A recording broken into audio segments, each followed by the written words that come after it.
একটি গুরুত্বপূর্ণ অগ্রগতিতে বাংলাদেশের প্রধান উপদেষ্টা ডক্টর মোহাম্মদ ইউনূস পাকিস্তানের আনুষ্ঠানিক আমন্ত্রণ গ্রহণ করেছেন, যা দুই দক্ষিণ এশীয় দেশের কূটনৈতিক সম্পর্কের ক্ষেত্রে একটি গুরুত্বপূর্ণ মুহূর্ত চিহ্নিত করছে।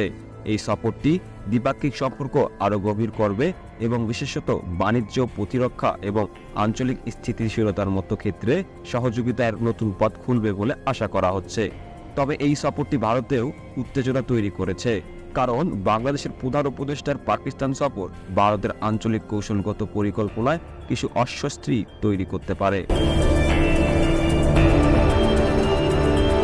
প্রধান উপদেষ্টা ডক্টর মোহাম্মদ ইউনূসের পাকিস্তানের আমন্ত্রণ গ্রহণ এমন এক সময়ে এসেছে যখন উভয় দেশ বহু বছরের টানাপোড়েনের পর তাদের সম্পর্ক পুনর্গঠনের দিকে তাকিয়ে আছে। এটি সাম্প্রতিক সময়ে কোনো বাংলাদেশি নেতার প্রথম সফর হতে চলেছে, যা একটি জটিল ঐতিহাসিক সম্পর্কের সম্ভাব্য উষ্ণতা ইঙ্গিত করে। ভারতের জন্য এটি একটি উদ্বেগের কারণ হতে পারে, কারণ দুই প্রতিবেশী দেশের সম্পর্কের মেরুকরণ দক্ষিণ এশিয়ার আঞ্চলিক রাজনীতিতে প্রভাব ফেলতে পারে। রাজনৈতিক বিশ্লেষকরা এই সফরকে বাংলাদেশ ও পাকিস্তানের জন্য অতীতের উত্তেজনা দূরে রেখে পারস্পরিক স্বার্থের ওপর মনোনিবেশ করার একটি সুযোগ হিসাবে দেখছেন। উভয় দেশেই অর্থনৈতিক প্রবৃদ্ধি, আঞ্চলিক নিরাপত্তা এবং ভূরাজনৈতিক পরিবর্তনের মতো ভাগ করা চ্যালেঞ্জের মুখোমুখি, এবং এই সফরটি সহযোগিতামূলক উদ্যোগে গুরুত্বপূর্ণ চুক্তি আনতে পারে। তবে ভারতের ভূমিকাও এই আলোচনায় প্রভাব ফেলবে, কারণ ভারত তার আঞ্চলিক প্রভাব বিস্তারে এবং বাংলাদেশের সাথে ঘনিষ্ঠ সম্পর্ক বজায় রাখতে আগ্রহী। ডক্টর মোহাম্মদ ইউনূসের সফরে আঞ্চলিক নিরাপত্তা এবং স্থিতিশীলতার বিষয়েও আলোচনা করা হবে বলে আশা করা হচ্ছে, যেখানে বঙ্গোপসাগর একটি নতুন ভূরাজনৈতিক উত্তেজনার কেন্দ্র হয়ে উঠেছে। বাংলাদেশের ক্রমবর্ধমান প্রভাব এবং এর কৌশলগত গুরুত্ব উপেক্ষা করা যাবে না। পাকিস্তান, যেটি ভারত মহাসাগরের একটি গুরুত্বপূর্ণ ভূমিকায় রয়েছে এবং চীনের সাথে ঘনিষ্ঠ সম্পর্ক বজায় রেখেছে, আঞ্চলিক চ্যালেঞ্জগুলোর একটি ভারসাম্যপূর্ণ পন্থা নিশ্চিত করতে বাংলাদেশকে একটি গুরুত্বপূর্ণ অংশীদার হিসেবে দেখছে। এই প্রেক্ষাপটে ভারতের জন্য এই সম্পর্কের ঘনিষ্ঠতা উদ্বেগের কারণ হতে পারে।